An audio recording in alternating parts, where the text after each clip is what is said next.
2024 সালে টেস্টে বল হাতে অবিশ্বাস্য পারফরম্যান্স উপহার দিয়েছেন জসপ্রীত বুমরা, আর তারই ধারাবাহিকতায় দারুণ স্বীকৃতি পেলেন ভারতীয় পেসার।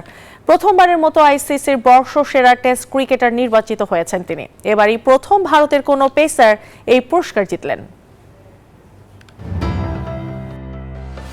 লম্বা সময় ধরে ফর্মের তুঙ্গে আছেন ভারতীয় পেসার জসপ্রীত বুমরা। একের পর এক ম্যাচে দারুণ পারফরম্যান্সে নিজেকে ছাড়িয়ে যাচ্ছেন তিনি। দুর্দান্ত পারফরম্যান্সে গত বছরটা স্বপ্নের মতো কাটিয়েছেন টেস্ট র্যাঙ্কিংয়ের এই শীর্ষ বোলার।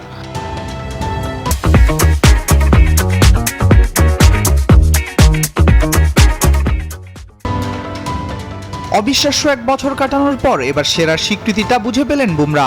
প্রথমবারের মতো টেস্টের বর্ষসেরা ক্রিকেটার হয়েছেন তিনি। নিজের প্রথম হলেও ভারতীয়দের মধ্যে ষষ্ঠ ক্রিকেটার। তার আগে রাহুল দ্রাবিড়, গৌতম গম্ভীর, বীরেন্দর সেহবাগ, রবিচন্দ্রন অশ্বিন ও বিরাট কোহলিরা হয়েছিলেন বর্ষসেরা ক্রিকেটার। সেরার লড়াইয়ে বুমরা পেছনে ফেলেছেন ইংল্যান্ডের জো রুট, হ্যারি ব্রুক ও শ্রীলঙ্কার কামিন্দো মেন্ডিসকে।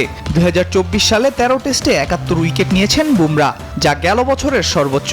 দুয়ে থাকা ইংল্যান্ডের পেসার গাস আটকিনসনের চেয়ে 19 উইকেট বেশি 31 বছর বয়সী এই পেসারের। ভারতীয় পেসার গত বছরের উইকেট শিকারে রেকর্ডও করেছেন। টেস্ট ইতিহাসের এক পঞ্জিকা বর্ষে সবচেয়ে কম 14.91 বোলিং গড়ে 70 উইকেট নেয়া বোলার তিনি।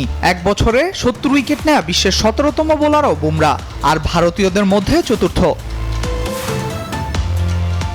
এর আগে এই কীর্তি গড়েছেন কপিল দেব, অনিল কুম্বলে ও রবিচন্দ্রন অশ্বিন। অথচ দীর্ঘদিন পিঠের চোটে ভোগা বুমরাকে পুরনো ছন্দে দেখা যাবে কিনা তা নিয়ে ছিল শঙ্কা।